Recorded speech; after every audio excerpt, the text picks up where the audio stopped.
If you know the history of SpongeBob games, you will know that during the PS3 and 360 era, the games were in kind of a big slump. Not that many good SpongeBob games released. But ever since the release of Battle for Bikini Bottom, they really understand the formula of what they need to be doing with SpongeBob, and that does show with the latest entry, Titans of the Tide. Titans of the Tide is a platformer that feels very similar to both Cosmic Shake and Rehydrated, which is not a bad thing at all because SpongeBob games do not need to be anything crazy. If they continue to follow this formula, I will honestly be happy. These are fun and charmful platformers. Titans of the Tide adds a new gimmick where you could swap between SpongeBob and Patrick at any given moment, each having their own skill sets. This makes for some very fun and engaging platforming. There are certain segments in the game where you have to swap between Patrick and SpongeBob very quick back and forth to complete certain platforming segments, and I really think it overall made for a fun gimmick and mechanic. There are a lot of collectibles and a lot of things to unlock, a lot of fun costumes that call back to very early episodes of the series. Overall, just like with the other two Purple Lamp SpongeBob games, you really cannot go wrong with these.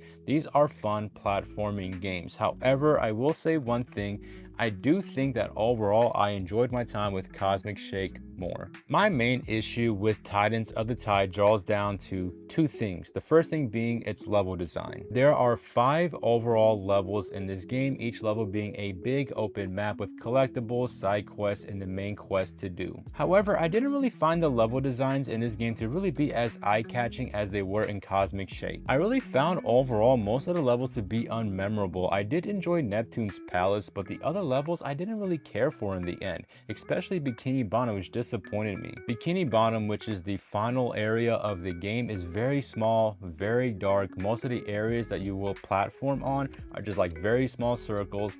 Overall, just wasn't really that fun to go through. My second issue with the game comes in the form of its collectibles. There are 3 main things to do in this game: get treasure chest, do side quest, and get the golden balloons. Both the treasure chest and the side quest will be tracked throughout each level. However, the golden balloons are not tracked. So if you forget which golden balloons you collected on each level, have fun because you are about to go down one of the most abysmal backtracking collectathon experiences you have had in quite a while, and you are doing all of this for one outfit. So yeah, past the collectibles and past the level designs, I think this is still a good game. While I did enjoy the other 2 games more, I still think this is a worthwhile entry to play through. However, I do recommend waiting for a sale. I was able to 100% this game in about 10 hours only.